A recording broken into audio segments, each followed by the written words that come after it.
Blog Talk Radio. Are you ready to take a bite out of the competition? Are you looking for ideas to make your business better? Welcome to the Core Business Show with Tim Jacquet, sponsored by Apple Capital Group. At the core of every successful business, you'll find people making a difference. And with each episode of the Core Business Show, we talk with those people, examine those ideas, and explore the strategies that make them special. Now, the host of the Core Business Show, Tim Jacquet. Good morning and welcome to another edition of the Core Business Show. I'm Tim Jacquet, your host. Today, I have the pleasure of having Bob or Robert Mazer. He is a former DEA agent and the author of The Infiltrator, My Secret Life Inside the Dirty Banks Behind Pablo Escobar Cartel. If you have any questions, go ahead and ask a question in the chat room, or you can give us a call at 347-324-3460. Bob, welcome to the show. You like to be called Bob or Robert? Bob's fine. And thanks for inviting me.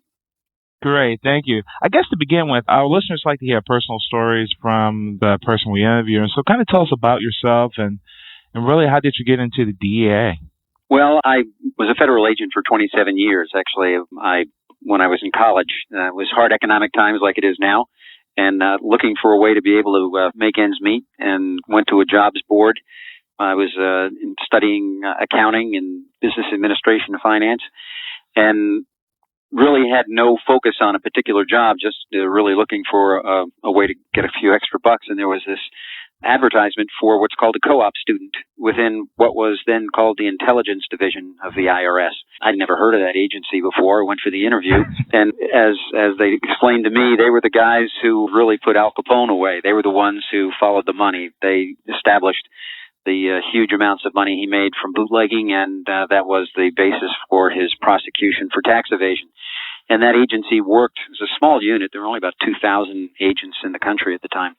And they worked closely with other law enforcement agencies, the FBI, what was then the Bureau of Narcotics and Dangerous Drugs became DEA, and other agencies, and worked on mobsters, corrupt politicians, pretty interesting cases. So when I did that summer job, and then after I graduated, they gave me an opportunity because of the experience I'd done through this co-op program to become a full-time a special agent.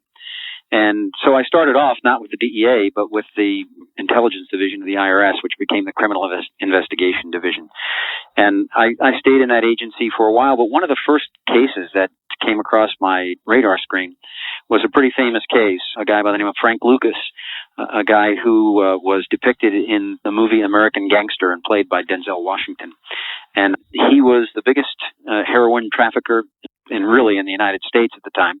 He was operating out of the Bronx, and he had a relationship with people in the military who were bringing, fortunately, heroin back in the body bags of dead soldiers. And that heroin was being distributed throughout the Northeast. And one of the aspects that we handled in that case was, how was he laundering his money? And part of it was doing surveillances on some of the people in his organization. And what we actually saw were people walking into what was then the Chemical Bank in New York with duffel bags full of cash. I mean, full, huge duffel bags, hundreds and hundreds of thousands of dollars at a time. And really, those organizations have no power unless they can convert that cash that they get into the economic system, because they really then can flourish by establishing fronts and corrupting people and doing all types of things. And that hooked me. I decided that at that stage that really, if I was going to be part of making a difference, I think the drug organizations at the top, the people in chain and command, those people could be found by following the money. And I then went on to the U.S. Customs Office of Enforcement and eventually DEA. But part of the work that I did on investigating, probably 20 years of my 27 years was investigating international drug trafficking and money laundering organizations. And one of the things that we came to recognize pretty early on was that the technique of long-term undercover was probably one of the best ways to be able to infiltrate the organization, get involved in the organization on a money laundering basis with an undercover money laundering front, and thereby earn the right to have contact with people in the chain of in command and control, and the people who were really responsible for laundering what amounts to today between $400 and $500 billion a year generated from the sale of illegal drugs. So I volunteered for that position as a long-term undercover, as all long-term undercovers have to do. It's not something you get drafted for. And I went through undercover schools and was blessed to be taught and mentored by some of the best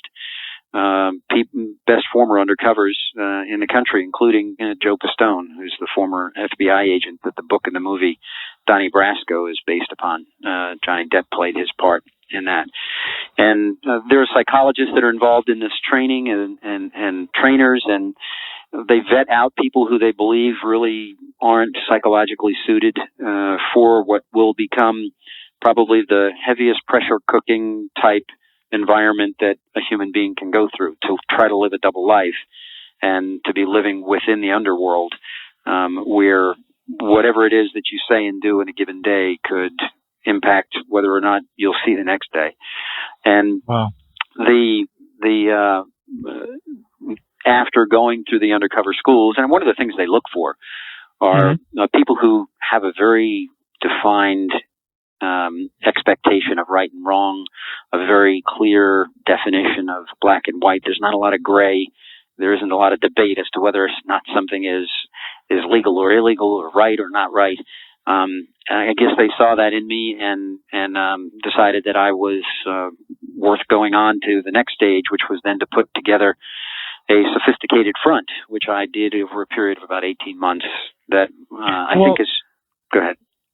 No, well, when you look at black and white, and I guess they discern with a person, do they know right from wrong? But when you're in these type of agent situations, you, in some sense, are forced to break certain laws in order to keep your cover. How can you manage that? Because it's not all black and white in one sense. You're in a gray area because you actually need to infiltrate that particular organization to be on a same level and to prove yourself. So how do they discern when it comes, they're talking about from the very beginning of the process of the black and white, or when you actually go undercover, because now you're in the gray area, because you're doing, the difference between all three shades. Does that make sense? Yeah, no, I think it's both. I think they want to see it in your moral fiber, number one. Okay. But number two, when you assume these long-term undercover positions, these are operations that are authorized by what are called Attorney General's exemptions. So the Attorney General, him or herself, actually, with their staff and with senior management in several agencies, review these undercover proposals, which are very well defined in what resources will be used, what targets will be approached, what budgets will be allotted for the cost of the operations, how things will be reviewed on a quarterly basis to determine whether or not it should continue. It's a very scientific process. Within the Attorney General's exemption, there's a very clear notation of what crimes you are exempt from prosecution for. The only crime that I was exempt from prosecution for was the crime of money laundering. So there really isn't, now that's part of my white. It's a crime, but I'm authorized to do it. So okay, that's not there's no gray there.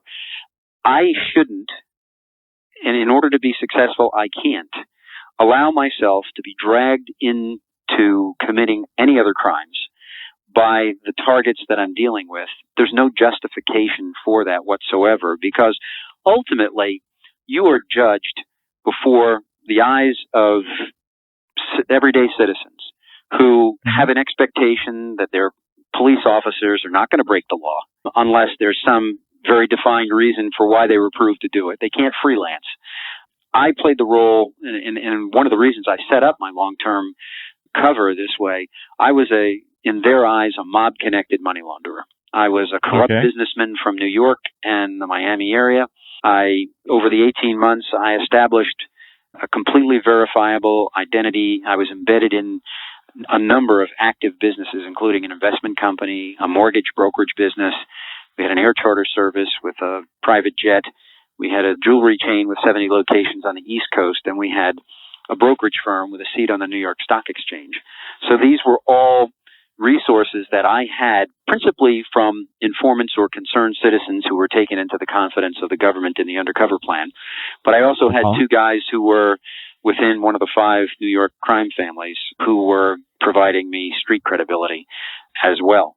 So that was really my protection. Now, your street credibility, how is that given? Because did they know that you were a double, you were an agent, or you just use the power and authority that you have to get a persona that you had all these things, and then they say, okay, yeah, he looks like he's a good guy? Well, these were real companies.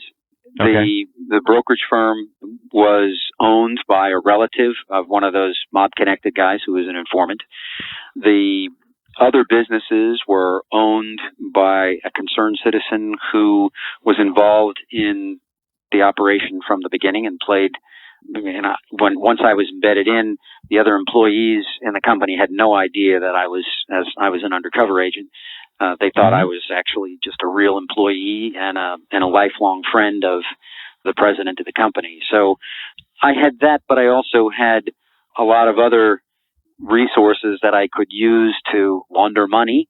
There were ultimately, when I got involved in the operation, it was at a lower level initially through lower level informants and other undercover agents who brought to the need to have smaller amounts of money laundered, 50, 75,000, 100,000 at a time.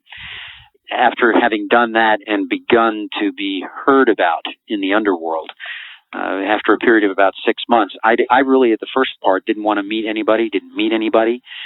But that was what the message was going back down to Colombia.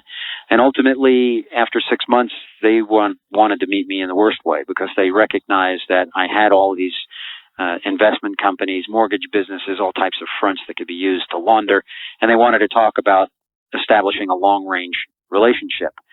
In my store, when I ultimately started to meet with them, my story to them was, listen, my responsibility here in the States is to work with my family to help them to do the same type of thing with their money that you're looking to have done with yours. They've allowed me to explore the Latin American markets. And so for that reason, I'm willing to talk to you about possibly doing things. But if we're going to do anything, it's going to have to be my way. I'm not just going to take money and throw it through my accounts and then send it back to you and have my balances go way up and way down, which is a dead giveaway. And then I'm going to wind up with the heat here. You're going to need to let me invest some of this money on your behalf. And that's what I ultimately did. Okay, so how does that system work? So now you have the investment banking. So are they purchasing stock and they have portfolios, or how is it actually they're transferring money from South America to you?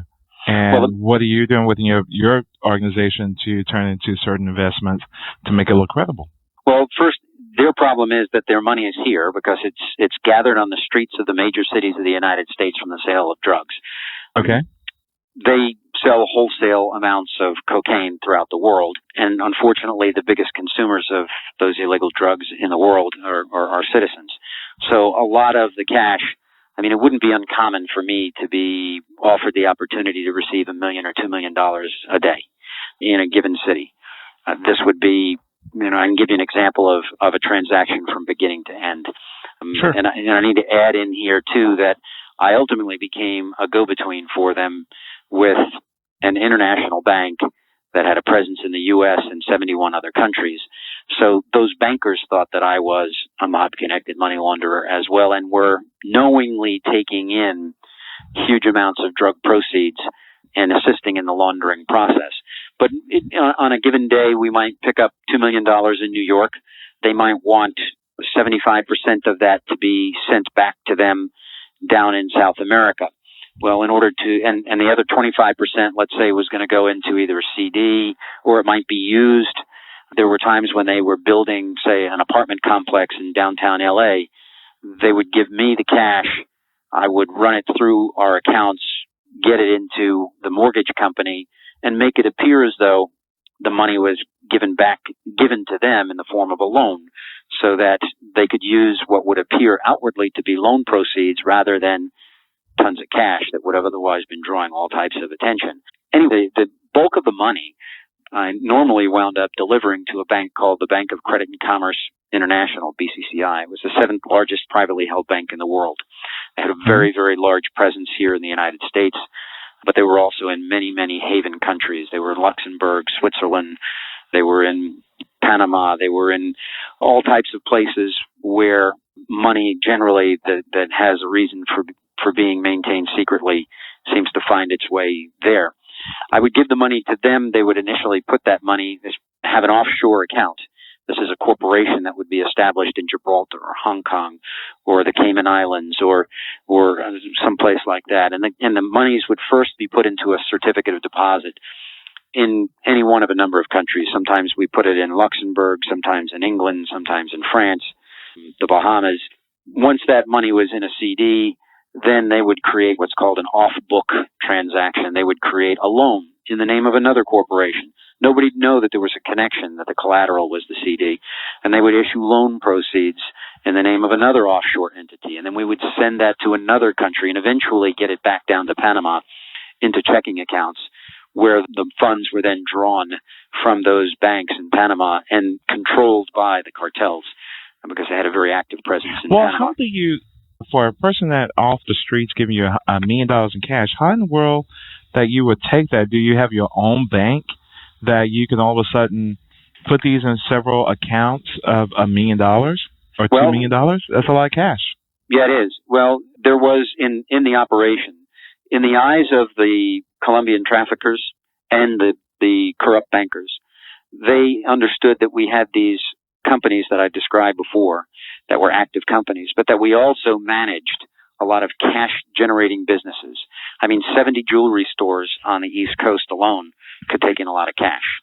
Mm-hmm. We had a private jet in Florida that routinely would go to the Bahamas, and to simply put the cash on the plane and take it to the Bahamas and deposit it at one of the banks in the Bahamas was an everyday occurrence and is an everyday occurrence. Okay, so they have these.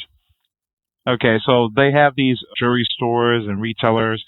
They have to have a whole syndicate of them in order to disperse $1 million or $2 million. And how often do they actually disperse this? Monthly or weekly?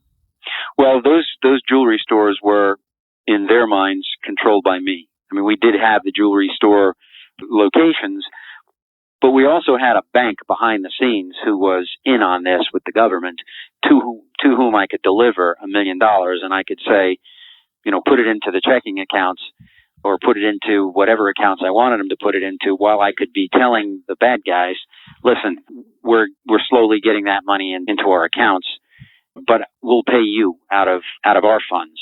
Okay. And really, it would still be their money that would wind up going out. I mean, they knew the mechanics of what we were doing, at least what they thought we were doing, but we had many different ways in order to take that cash in that the bad guy bankers and the bad guy drug traffickers really had no knowledge of whatsoever.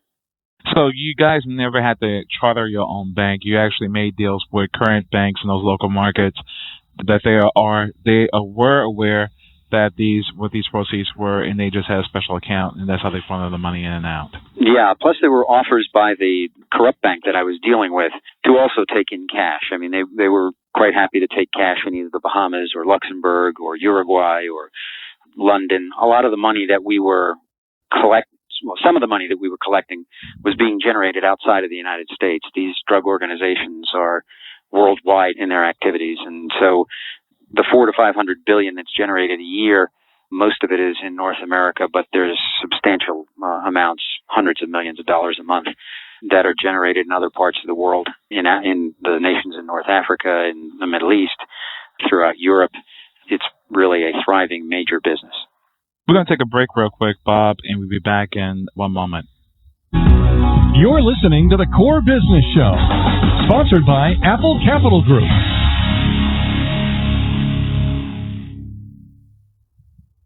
Apple Capital Group in Jacksonville, Florida, is a commercial lender that specializes in asset-based loans, equipment leasing and financing, invoice financing, commercial real estate loans, and asset-based financing in the U.S. and Canada. Apple Capital Group is a direct lender that lends on their private equity investment portfolio.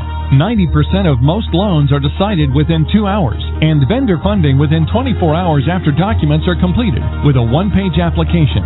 No slow no's, just a quick decision and a fast yes. To get more information about lending from Apple Capital Group, call 866-611-7457. That's 866-611-7457 to speak with one of our loan specialists. Or visit us right now at applecapitalgroup.com. Welcome back to the core. Once again, here's Tim Jacquet. Well, go ahead, Robert. Thank you for coming on the program again. I guess we're going to continue. We have a question here regarding offshore banking. They really were big in the 90s. Were a lot of those offshore bank type outfits were undercover in the 80s and the 90s? A lot of them was just because of the drug cartel. That's why they were created? No. Matter of fact, Okay. Offshore banking is alive and well today. You can look at cases that has recently, one that I've studied, that came out publicly at the end of 2011. Your listeners can take a look at it. The lead defendant's name is Juma, Joum, and just put Juma and money laundering or Juma and drug trafficking, and you'll see what's going on in the drug trafficking world in the way of the movements of drugs and the laundering of drug proceeds. In that particular case, Mr. Juma is Lebanese Colombian, with a lot of businesses in Lebanon, but as well as throughout not just Colombia, but Panama and throughout the Middle East. And the interesting thing about that, I guess, is that some people don't recognize that there is a substantial Lebanese Colombian population that has flourished in Colombia for decades. They're very much involved in the free trade zones around the world, and very much involved oftentimes in the laundering of drug proceeds through offshore accounts.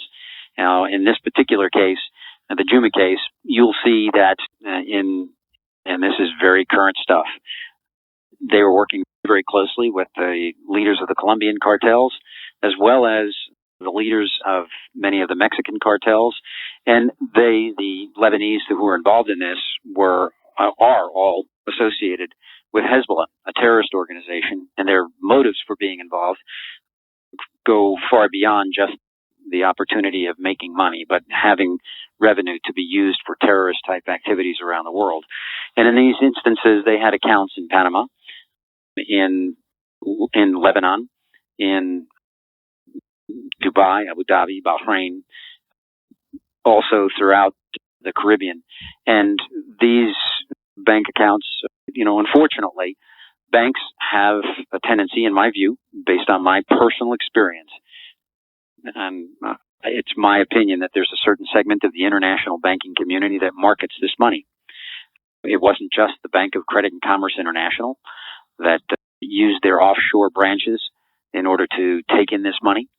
You can look at cases that have evolved in the last 4 or 5 years and see a tremendous amount of involvement by international banks, not just international banks that are chartered outside the United States, but international banks that are U.S.-based international banks. And probably my best example of that one would be in March of 2010. In that instance, we have Wachovia Bank entering into what's called a deferred prosecution with the Department of Justice, which, in my view, that's legalese for a slap on the wrist. It's an agreement between the defendant, in this case Wachovia, and the government, that the defendant did commit a criminal offense in connection with their solicitation of certain deposits. These certain deposits, as disclosed in government documents, was roughly $400 billion in U.S. dollar deposits that were taken in from account holders in Mexico during the years 2004 through 2007. And the services that were provided also included the physical transportation of $14 billion in currency from Mexico to the United States, really back to the U.S. I say back because most of that money was generated, as it was when I got it, in the streets of the major cities of the United States. Nowadays, a lot of the money is initially smuggled out of the United States through that very porous border that we have to our south and propped up to look legal, in this instance, in accounts that were maintained in the name of houses of exchange, casas de cambio. But just imagine this, $14 billion. I guarantee you, being in the drug money laundering business, that 5, 10s, and 20s is the typical denominations of that money. But if it was $20 bills, so we make the package smaller, if it was $20 bills, that $14 billion that was brought back into the United States weighed 725 tons. Who did they think they were getting 725 tons of currency from? Shrink wrapped, put on pallets, and brought back into the United States. So the involvement of banks, and I can go through a list of probably 10 or 12 in the last 4 or 5 years that have admitted to criminal offenses in connection with taking funds from tainted sources or moving funds illegally around the world for major organizations. It's definitely not a thing of the past. It's a thing constantly. Yeah, but if that's the case, why banks fail? Why we have all these issues if they are taking this type of risk and someone from the higher up has to give an approval or someone turn a blind eye. I'm sure that each department in the bank does spy on the other to make sure things are in balance and things that look suspicious, even from IT to accounting. I'm sure they know, hey, this doesn't really make sense. It just doesn't fly. It doesn't compute. They don't have an agency within that organization that says, hey, something's going on here. We need to investigate or close this account or report this.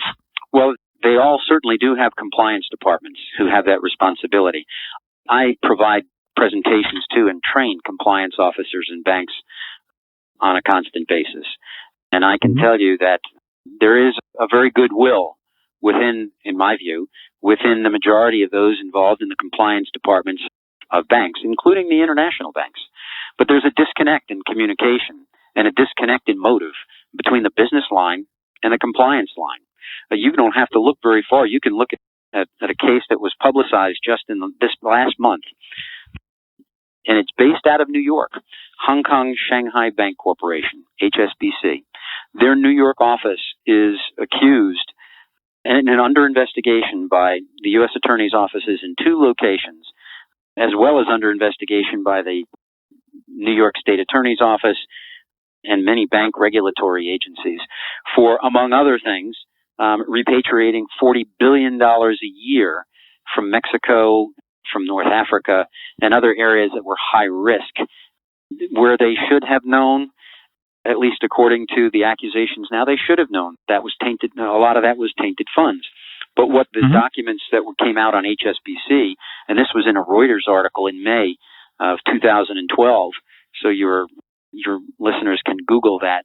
But in that Reuters article, they pointed out that according to the documents obtained from the U.S. Attorney's Office and the prosecutors involved, they are accusing HSBC of intentionally hiring incompetent individuals in their compliance department so that this type of activity could continue to go on, and to have done this over many years and did not review. I think it's estimated over $300 billion in transactions that they should have reviewed for potential risk related to its association with drug trafficking. Whether or not a bank fails or doesn't fail, is a very personalized thing. A lot of the bank failures that occurred because of the greed of issuing billions and hundreds of billions of dollars worth of mortgages that should have never been issued during a time frame shortly before the complete collapse of the real estate business. So that's kind of a different issue. But these opportunities to make money, when you look at for example, the HSBC example that I gave you, that's a $40 billion bulk bank note business that's being looked at, that operated every single year out of New York. The profits on that were roughly $160 million a year. That's pretty high profits. And, sometimes that causes individuals to make bad decisions. I mentioned the Wachovia case. You know the outcome of that case? The bank paid a fine of $160 million. That's 2% of their profit that year that they gave up. Not one employee at Wachovia Bank was personally held responsible for any criminal conduct at that bank. And that's in connection with taking $400 billion in deposits from account holders in Mexico. Think of this, the gross national product of Mexico, $400 billion represents 1/3 of the entire nation's gross national product, a country whose per capita income is $4,000 a year. How could anyone logically have thought that the $400 billion that they took in U.S. dollar deposits could have possibly come from the legitimate sources of hardworking Mexicans who earned most of their revenue in the form of Mexican pesos? It doesn't make any sense. So, you know, unfortunately, unless and until, in my view, very, very strong measures are taken against the individuals within the international banking community that get involved in this type of business, this is going to continue to go on forever. It has gone on for decades upon decades. People got very cautious about it after we prosecuted the Bank of Credit and Commerce International. In that instance, I had hundreds of recordings with these high-ranking bank officials in their boardroom proving that they knew exactly what the source of this money was. And that's what it took in order to prosecute not just them and put them in jail, but also to cause the bank to have to plead guilty to a criminal offense. And ultimately, the bank itself collapsed and had to be sold off. That's the type of reaction that's really necessary if we want to see change when it comes to the mentality of taking this kind of money. Okay, we're going to take a break real quick. We'll be back, and we're going to go a little bit more about your book and wrap things up. I'll be back in one moment. You're listening to the Core Business Show, sponsored by Apple Capital Group.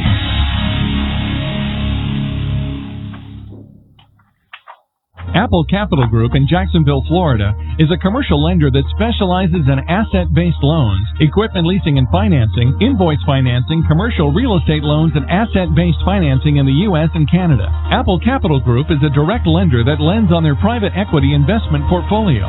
90% of most loans are decided within 2 hours, and vendor funding within 24 hours after documents are completed, with a one-page application. No slow no's, just a quick decision and a fast yes.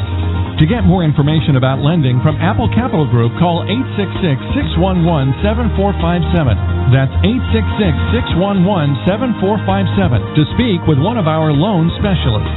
Or visit us right now at applecapitalgroup.com. Welcome back to the Core. Once again, here's Tim Jacquet. We're back with Bob Mazur. We're talking about his book, The Infiltrator. What inspired you to come up with the title called The Infiltrator? What? I'm sorry, what did you say with regard to what inspired you to come with the title? Oh, okay. The Infiltrator? Well, you know, I had actually thought I was going to call the book Infiltrate, but the publisher thought The Infiltrator because it was such a personalized story about the efforts of, and I didn't do this thing alone, let me just say that, but it really does focus on my role. I had an undercover partner who is an extremely gifted and talented undercover agent who played the role of a street level manager of kind of the rough side of my organization, did a fantastic job. At the height of the operation, there were as many as 200 people behind the scenes who were helping to keep us alive as we traveled around the world and completed this undercover operation, not just throughout the U.S., but, you know, we were traveling throughout Europe, in the Caribbean, in Central America. So there were a lot of very brave souls who put a lot of hard time into making that particular case happen. And that doesn't even begin to mention the sacrifice of the families of the officers who were involved. I'm very fortunate that I got through that whole operation. Some long-time undercover agents aren't quite so lucky. And I'm still married to my high school sweetheart and able to resume a normal life after many years of working long-term undercover. When working long-term, there is some inherent risk to your family. Do you go under a different name, that is traceable, or does the government give you completely new identities and you go from there? You mean after the operation? During the operation. Well, during the operation, I used the undercover identity that was developed exclusively to be used in that operation. I operated under the name of Robert Musella. That happened to be the name of a deceased young man whose identity I wound up assuming, and we built on that identity after over a period of about a year and a half. Now, at the end of the undercover operation, the undercover operation was a year and a half in planning the undercover op, 2 years undercover, 2 years preparing for trials, and 3 years testifying in the U.S. and foreign in trials that came as a result of the undercover operation. But when the undercover operation itself was over, not long after it was over, the Drug Enforcement Administration and one of the intelligence agencies in the United States had informed me that they had received information that they thought verified that there was a contract on my life, a $500,000 contract. So my wife, I, and my children wound up leaving the country and coming back and assuming another identity. And for quite a number of years, I kind of lived like Salman Rushdie, hiding in the shadows of our real life while we tried to get through the time frame of conclusion of the trials, and then reassess things to see, whether or not there was any real continued threat. So there are a lot of tremendous sacrifices that are made by not just my family, many families of law enforcement officers in order to help to support them to be able to complete the mission. Okay, so during that particular mission, 5-year period, are you still in contact with your family, or are you separated from your family during that time? Well, I'm living another life 24/7. Most of the time I'm away. I do call. It wouldn't be unusual for me back then to go out at about 2 in the morning and try to find a payphone and then use that to call, among others, my wife. I'd call my supervisor. I'd call the contact agent. There was an agent that was responsible for just meeting with me and taking evidence from me periodically, tapes and documents. And sometimes I'd call the prosecutor, but I would try to call my wife. And, I'd try to do that every night if I could, but really the reality is that sometimes, it'd go a week or more before I could really get to an opportunity to be able to call. I'd be away for maybe a month, come home for a day or two. But that ultimately started to become a very challenging 2 days, because here I am. I've been away, but I still think that I should come back in the same capacity that I normally had as dad and husband. Really, your family makes a lot of adjustments. My wife became dad and mom. When you come back, you can't really come all the way back, because I'm still having to field cell phone calls, and I'm still dealing with the bad guys, and still thinking of strategies and calling people all over the United States and asking them to get ready for this, that, and the other thing that's going to happen. So it became so stressful at the last 4 or 5 months of the operation. We just decided that if we were going to have a life, we would just have to determine that after the operation was over. It was really creating problems to try to jump in and jump out of that identity. Sure. So even when you went to trial and when they found there was a risk to your life and your family, then you relocated, does that risk ever dies out? Or, for example, you go back in 5 years when people have forgotten, but that contract still exists? Well, unfortunately, these contracts aren't on paper, so we can't tell whether or not they're canceled. But I think that, many of the people with whom I dealt were murdered, or either in jail again or deported. Yeah, there are a lot of people that I dealt with. I mean, I dealt with not just them, I dealt with their families. And so their children are, in some instances, in the business and active. But my expectation would be that so much time has passed since these things that I'm yesterday's news and really, not that important to them. I was driven to write this book. Really, I wasn't going to write the book. I got called by Universal Studios out of the blue because they saw that I was a court-certified expert in money laundering in a couple of countries, and they were looking for a technical consultant on a movie called Miami Vice that Jamie Foxx and Colin Farrell and some others were starred in. And so I dealt with them, and a very gifted director by the name of Michael Mann at the conclusion said, gee, I'd like to do a movie about your life, but you need to do the hard thing first and write a book. And so that kind of woke me up, and I started thinking about it more and saying, how many people on earth can share this type of a story with the public? There's probably a handful.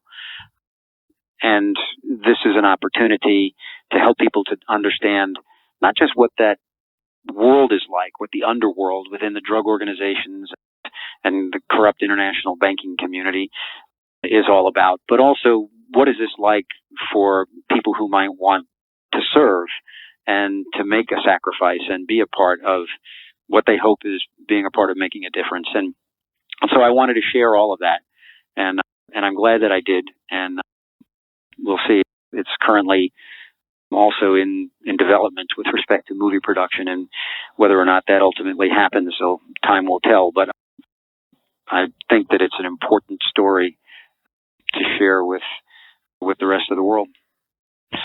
Last two questions real quick. When it comes to, do you, the Escobar, Pablo Escobar, ruthless cartel, do you ever fear for your life at this point, or maybe one day in the distant future that someone will execute that contract, or you just think that it's just gone? I take some precautions only because I think that anybody who served in law enforcement, generally speaking, as a long-term undercover, needs to take those types of precautions. I don't live in fear, but I'd say I live in awareness that I can't just, I don't go and do public signings for my book. I do them. Okay. If there's something I can work out with an organization, I went to Luxembourg and did it over there for Price Waterhouse, and I occasionally do them for corporate professional associations, but these are closed events that only the members are allowed into, and it's something that I'm willing to do that. I'm not willing to have my current likeness photographed or videotaped. I do all that stuff in silhouette, just because you never know. But it's not something that possesses my thoughts. Okay. And the last question, advice, any that you would have for a new agent who's coming out of college and looking at this particular field in law enforcement? There's different levels of law enforcement. It can be a regular cop on the beat versus going to this extreme. What advice would you give a person who's considering that path? A career agent or someone who's coming up? Sure. I do get the chance to share experience and train law enforcement officers. So when I get with them, and usually these are guys and gals who are going from uniform to plainclothes. Their first experiences working vice narcotics, or supervisors who are handling vice narcotics. I provide training with regard to the management of informants.